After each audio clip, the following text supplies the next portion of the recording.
Hey, new teachers, welcome back to another quick video for me, Gretchen. I hope you're doing well.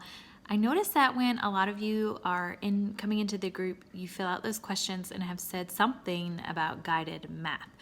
So I wanted to hop on here really quick and give you my rundown, and then in the comments, go ahead and start firing away with questions specific to your classroom and your students.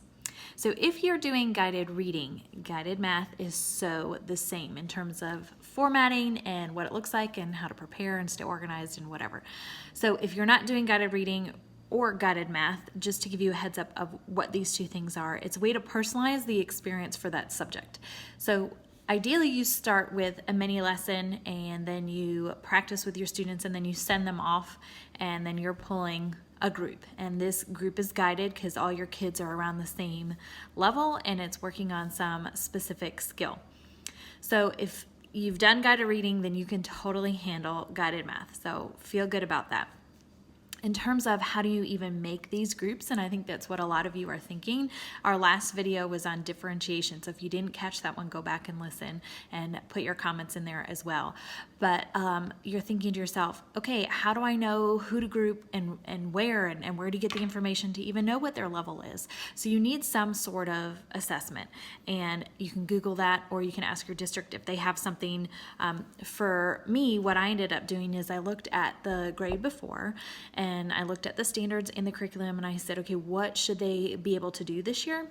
And I created just like a 10 to 20 question quiz. Ideally, I would say 3 questions per standard or per skill, because you don't want them to get something right like as a fluke, like it was just an easier version of a question and then you go to teach it and they still don't get it.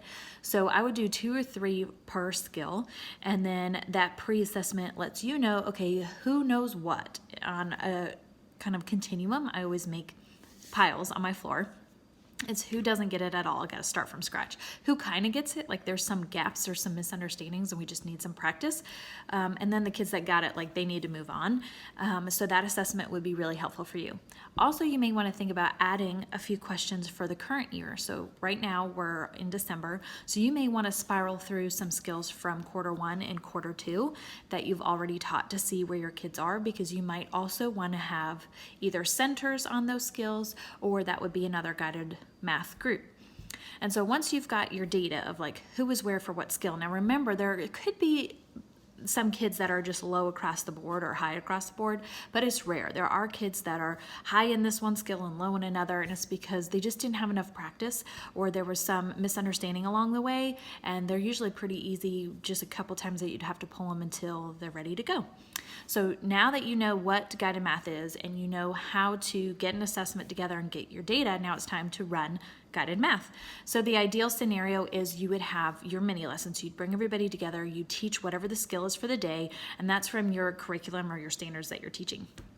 And then you'll do some guided practice, make sure that they feel good with you being able to do whatever the skill is, and then you're going to send them off. So they are going to independently practice that same skill you just taught, but you are pulling small groups, probably about 20 minutes, and maybe from 5 to 7 kids on prior skills. So this is where you're spiraling through skills that they've already learned that they are struggling with, and that's why data is so important. So you can have a student roster of, okay, here's the skills across the top, student names down on the left-hand side, and where they are in terms of they need this skill or they don't need this skill.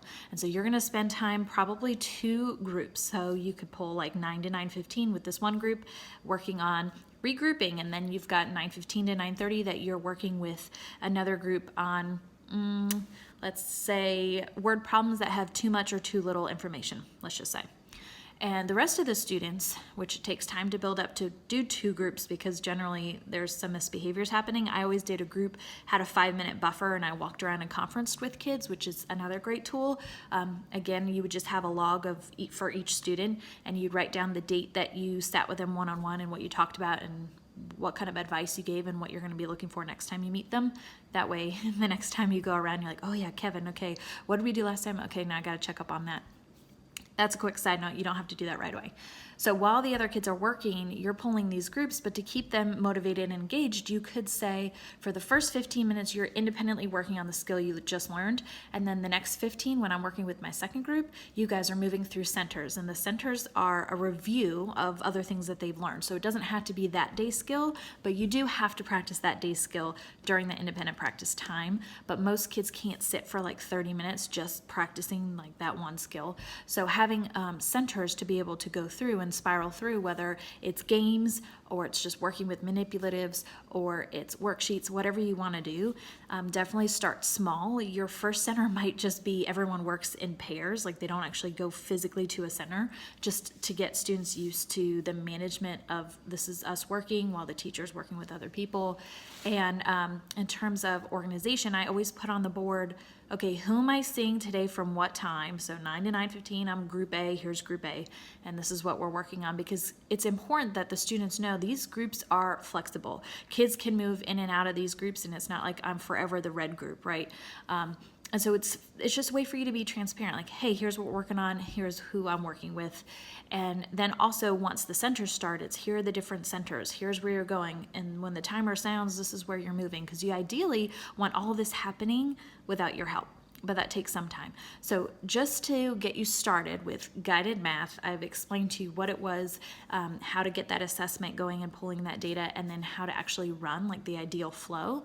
So what I want you to do now that you've seen this short video, in the comment section under the video, go ahead and type whatever specific questions you have about your situation or your students, you know, where you are with guided math, and then I can really tailor my feedback to you based on what you say. But I just wanted to give you something to start from, especially since guided math tends to be kind of this new big thing. And I don't know, for whatever reason, it wasn't around before. At least when I taught, it was just math, but we had guided reading. So now I think the whole personalizing the learning experience is what's happening, which is great. And this is probably different than RTI. If you have RTI or some sort of intervention block, we can talk about that in another video, but this is just to get you started with guided math. And I know we have an expert in the group, Nicole Turner, a good friend of mine. She is just releasing a lot of products for teachers that she supports on guided math. And I don't know if she's got a video yet, but I will tag her in this video in hopes that she can also pop in and give you guys some tips. So don't be shy, go ahead and reach out. Thanks again for listening, and I will chat with you soon. Bye.